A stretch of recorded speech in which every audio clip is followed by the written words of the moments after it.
The former Prime Minister yesterday said a statement. And I want to qualify that statement. Because General Ogolla was very close to me, particularly when he was the Vice Chief of Defense Forces. And when the whole issue of Bomas, 15th of August, was hanging over his head. He even told me, and the family can agree with me, we had conducive discussion, that even he has lost weight, that this thing was disturbing him. And Your Excellency, General Ogolla was not, as the Vice Chief of Defense Forces, was not a member of the National Security Committee, which is chaired by the Head of Public Service. So how did the General Ogolla went to NSAC and to Bomas? And as a Muslim, General Ogolla shared with me text messages of his superiors and members of the National Security Committee then. And he asked 3-4 times. First, in the morning when he was going to NSAC, he showed me the message that he was given, go represent me at NSAC, because of a prior other commitment of the person who was supposed to go. When he went to NSAC, General Ogolla, and a direction was given to him with the other colleagues, with a leader, him as a member, to go to Bomas. General Ogolla, as a respectable soldier and general, he asked and sent a text message to his bosses and asked, what am I going to do in Bomas? And this has happened.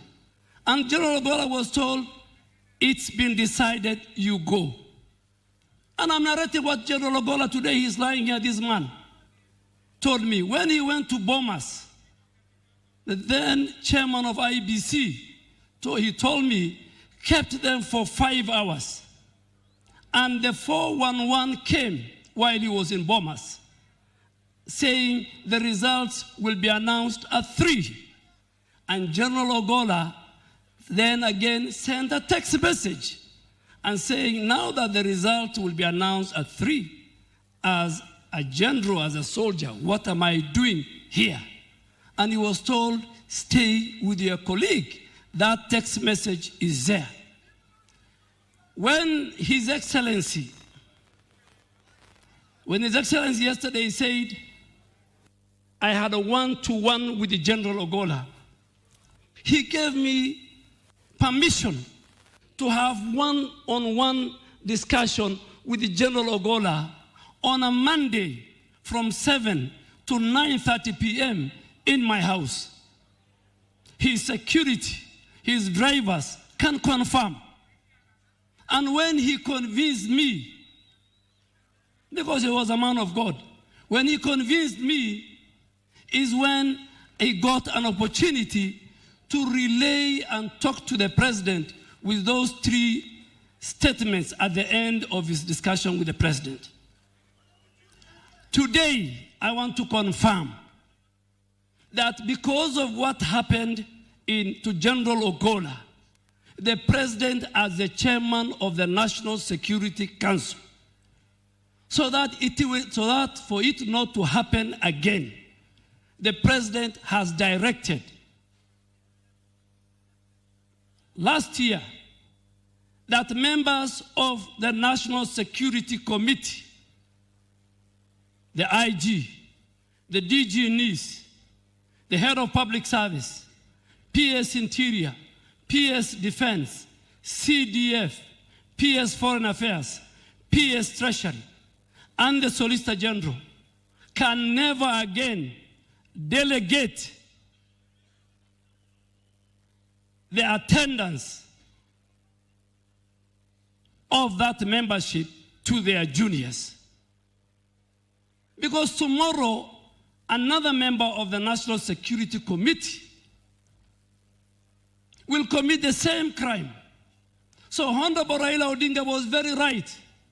Very right. And I came today to qualify his statement that General Ogolla, a man he knows, would not have gone to Bomas.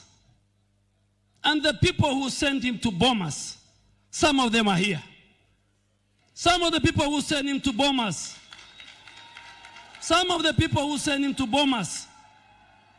are known. They are members. So sometimes, the way Joel said, let us not create a false narrative about General Ogolla. Your Excellency, allow me again to make another confession as your Minister for Defense. Many of my colleagues ask me, you used to be a vibrant politician, you have changed. I have changed because I went to a different environment. Your Excellency, when General Tonje introduced that gentleman's agreement, there was General Opande, who he recommended to be the next CDF. But he did not. He was not given that chance. Many, the law says that a CDF will serve for 4 years or at the attainment of 62 years, whichever comes first. Your Excellency, this region has produced decorated generals. General Owiti, General Opande, and many others.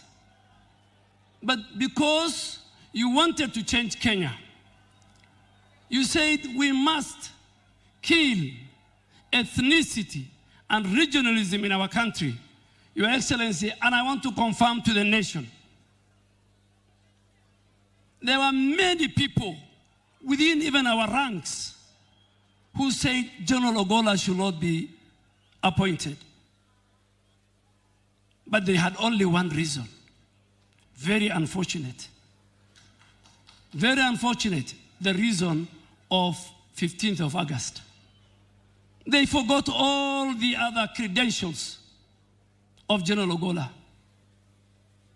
Your Excellency, you have confirmed to the nation you are not a petty leader. You are not a vengeful leader. You are not a person who will follow what happened, Your Excellency. As your Minister for Defense, you made a deliberate, with a finality based on the credentials. He was a smart general. He was one of our finest F-15 jet fighter. He has trained everybody here, including the current Air Force commander. He was a man of humility. He could walk to my office and to all the offices. I could walk to his office. Your Excellency, one day he came to me and asked me in the holy month of Ramadan, Minister, can I fast with you for 7 days?